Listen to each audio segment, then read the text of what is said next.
غیر قانونی مقیم غیر ملکیوں اور افغان سٹیزن کارڈ ہولڈرز کو پاکستان چھوڑنے کے لیے 31 مارچ کی ڈیڈ لائن۔ 1 اپریل سے ملک بدری کا عمل شروع کر دیا جائے گا۔ وزارت داخلہ کے مطابق وطن واپسی کے عمل کے دوران غیر ملکیوں سے بہتر سلوک کیا جائے گا۔ واپس جانے والوں کے لیے خوراک اور صحت کی دیکھ بھال کے انتظامات کیے گئے ہیں۔ پاکستان افغان مہاجرین کے لیے مہربان میزبان رہا ہے۔ پاکستان ذمہ دار ریاست کے طور پر وعدے اور ذمہ داریاں پوری کر رہا ہے۔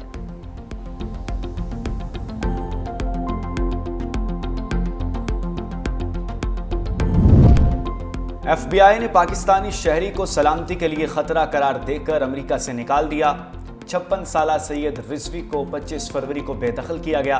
سید رضوی غیر قانونی طور پر ڈیلاس اور ٹیکساس میں مقیم تھے۔ میڈیا رپورٹس کے مطابق سید رضوی 20 سپٹمبر 2017 کو نیو یارک کے پورٹ آف انٹری سے قانونی طور پر امریکہ داخل ہوئے تھے، لیکن انہوں نے داخلے کی شرائط کی خلاف ورزی کی۔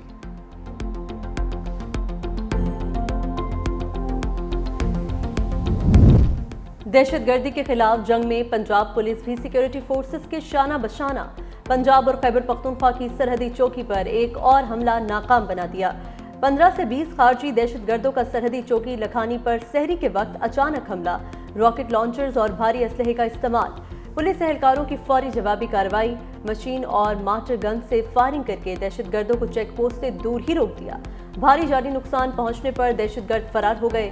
6 دن قبل بھی پولیس کے جوانوں نے خارجی دہشت گردوں کا حملہ ناکام بنایا تھا۔ آئی جی پنجاب ڈاکٹر عثمان انور کی دہشت گردوں کا حملہ پسپا کرنے والے جوانوں کو شاباش۔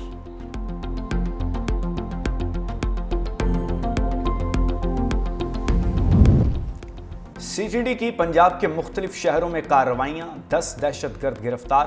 خوشاب اور جہلم سے قلعدم ٹی ٹی پی کے 2 خطرناک دہشت گرد بھی پکڑے گئے۔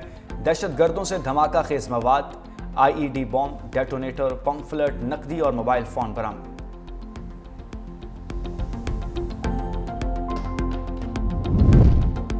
چیئرمین سینٹ یوسف رضا گیلانی کا دباؤ کام کر گیا۔ پی ٹی آئی سینیٹر اون عباس وپی کے پروڈکشن آرڈر پر عمل درآمد، پی ٹی آئی رہنما کو پارلیمنٹ ہاؤس پہنچا دیا گیا۔ اون عباس اپوزیشن گیلری میں موجود، سینیٹر اعجاز چودھری تاحال پارلیمنٹ نہیں پہنچے۔ دونوں رہنماؤں کو پیش کرنے پر ہی چیئرمین سینٹ یوسف رضا گیلانی اجلاس کی صدارت کریں گے۔ گزشتہ روز چیئرمین سینٹ نے کہا تھا، پنجاب حکومت کو اعجاز چودھری کو ایوان میں لانا ہوگا۔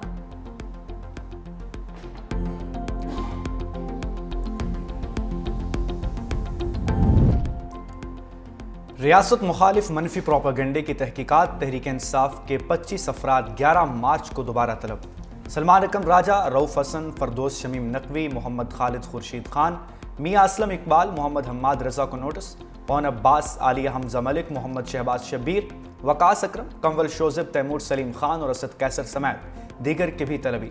گزشتہ روز زبیر بیرسٹر گوہر، رؤف حسن اور شاہ فرمان جی آئی ٹی کے سامنے پیش ہوئے۔ شاہ فرمان نے نامناسب رویہ اختیار کیا۔ میں سمجھتا ہوں کہ خواتین نے پاکستان بنتے وقت اور پاکستان بننے کے بعد نمایاں کردار ادا کیا ہے۔ خواتین کا جو احترام ہے وہ کوئی اسلامی معاشرے میں کوئی ڈھکی چھپی بات نہیں۔ وزیر اعظم شہباز شریف نے جینڈر پیرٹی رپورٹ آئی سی ٹی کا اجرا کر دیا۔ خواتین کے عالمی دن پر خصوصی تقریب سے خطاب میں کہا، ملکی معیشت کو مضبوط بنانے میں خواتین کا کردار اہم ہے۔ خواتین نے تحریک پاکستان اور اس کے بعد بھی ملک کی ترقی میں اہم کردار ادا کیا۔ محترمہ فاطمہ جناح اور شہید بے نظیر بھٹو کے نام تاریخ فراموش نہیں کر سکتی۔ قوم کی بیٹی بطور وزیر اعلیٰ پنجاب ملک کی خدمت کر رہی ہے۔ وزیر اعظم شہباز شریف نے ایوارڈز بھی تقسیم کیے۔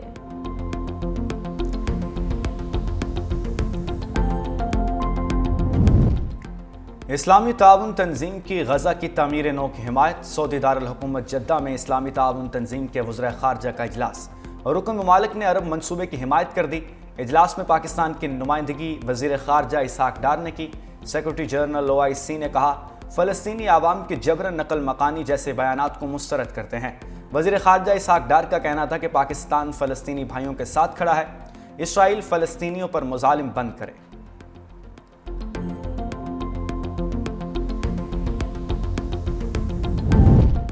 Chairman Peoples Party Bilawal Bhutto کی اہم سفارتی ملاقاتیں۔ برطانیہ، فرانس اور امریکہ کے سفیروں سے ملے۔ بلاول بھٹو سے امریکہ کے ناظم الامور کی ملاقات۔ 2 طرفہ تعلقات، خطے میں قیام امن پر بات چیت۔ پاک امریکہ تجارتی و معاشی تعلقات میں اضافے پر اتفاق۔ برطانیہ کی ہائی کمشنر جین میریٹ سے ملاقات میں دونوں ممالک کے تجارتی تعلقات میں اضافے پر بات چیت۔ چیئرمین پیپلز پارٹی فرانس کے سفیر نیکولس گالے سے بھی ملے۔ تجارتی تعلقات میں مزید فروغ پر اتفاق۔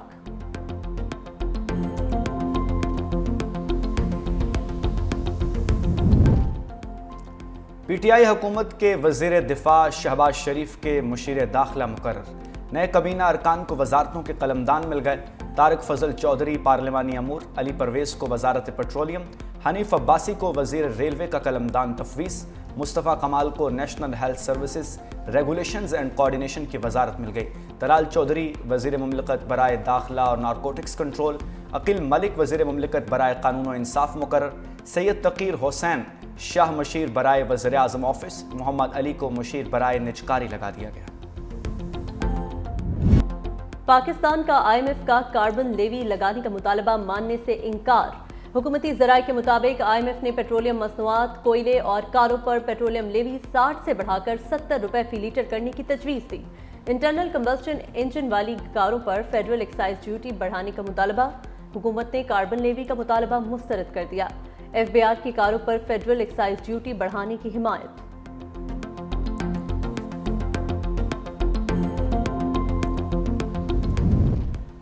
کے الیکٹرک کا وفاق کی نسبت 100% مہنگی بجلی پیدا کرنے کا انکشاف۔ نیپرا کے ممبر ٹیکنیکل رفیق احمد شیخ نے بھانڈا پھوڑ دیا۔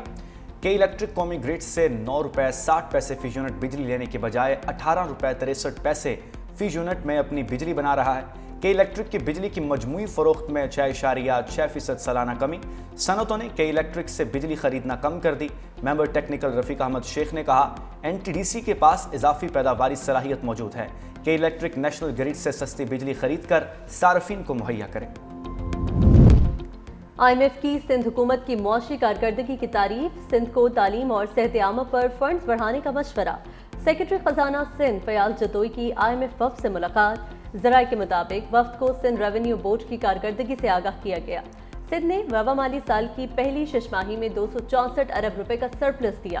آئی ایم ایف وفد کا سندھ میں پینے کے پانی کی کوالٹی کے لیے فنڈز بڑھانے اور پسماندہ اضلاع میں معیار زندگی بہتر بنانے کی ضرورت پر زور۔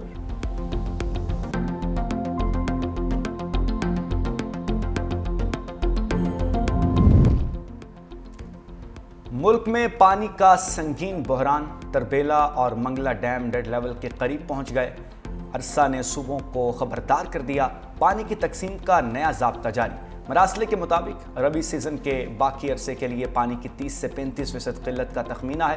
پنجاب اور سندھ کو پانی کی قلت کا سامنا کرنا پڑے گا۔ ڈیموں میں جتنا پانی آئے گا اتنا ہی آگے ریلیز کیا جائے گا۔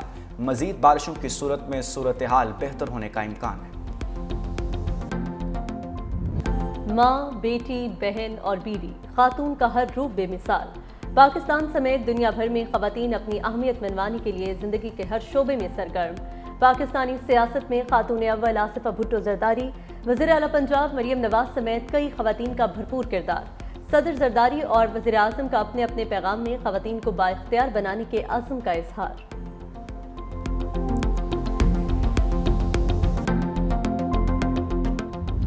کون ہوگا چیمپئنز ٹرافی کا چیمپئن؟ میگا ایونٹ کے فائنل میں بھارت اور نیوزی لینڈ کل دبئی میں ٹکرائیں گے۔ اہم میچ سے پہلے دونوں ٹیموں کے سٹار پلیئرز کو انجریز کا سامنا۔ بھارتی بلے باز کوہلی نیٹ پریکٹس کے دوران گھٹنے پر بال لگنے سے زخمی ہوئے، پریکٹس بھی نہیں کی۔ دوسری جانب Kiwis fast bowler Matt Henry کی میچ میں شرکت مشکوک۔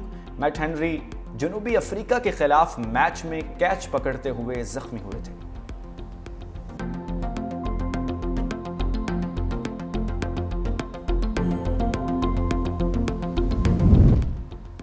2026 کے فیفا ورلڈ کپ کی ٹرافی کی وائٹ ہاؤس میں رونمائی۔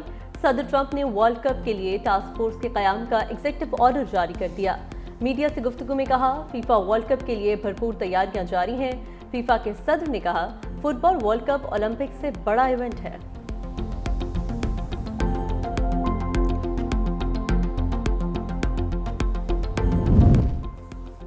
اگر نیٹو اتحادی اپنے دفاع کے لیے خاطر خواہ رقم ادا نہیں کریں گے تو میں ان کا دفاع نہیں کروں گا۔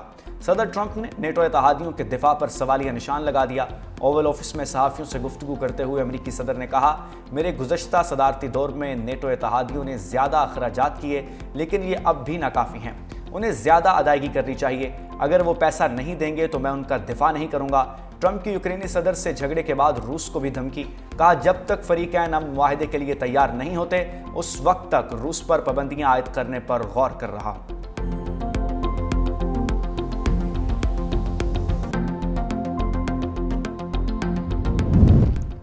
سعودی عرب امریکی کمپنیوں میں $1 ٹریلین کی سرمایہ کاری کے لیے رضامند۔ ٹرمپ کا اگلے ماہ دورے کا اعلان۔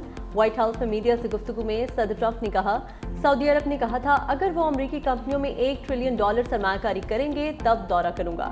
اب سعودی عرب ایسا کرنے پر راضی ہو گیا ہے۔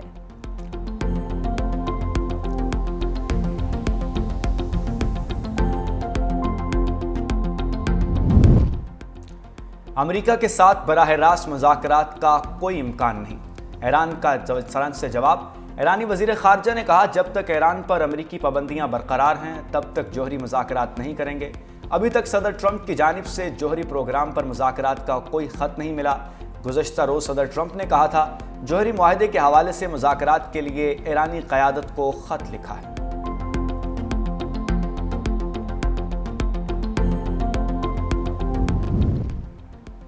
غزہ میں نہتے فلسطینیوں کا قتل عام۔ امریکہ میں اسرائیل کی حمایت 25 سال کی کم ترین سطح پر آ گئی۔ گیلپ سروے کے مطابق امریکیوں کی اسرائیل کے لیے حمایت 50 سے کم ہو کر 46% رہ گئی۔ فلسطینیوں کی حمایت میں 6% تک اضافہ ریکارڈ۔ 33% امریکی فلسطینیوں کے حامی نکلے۔ 55% امریکی مقبوضہ مغربی کنارے اور غزہ میں آزاد فلسطین ریاست کا قیام چاہتے ہیں، جبکہ صرف 31% اس کے مخالف ہیں۔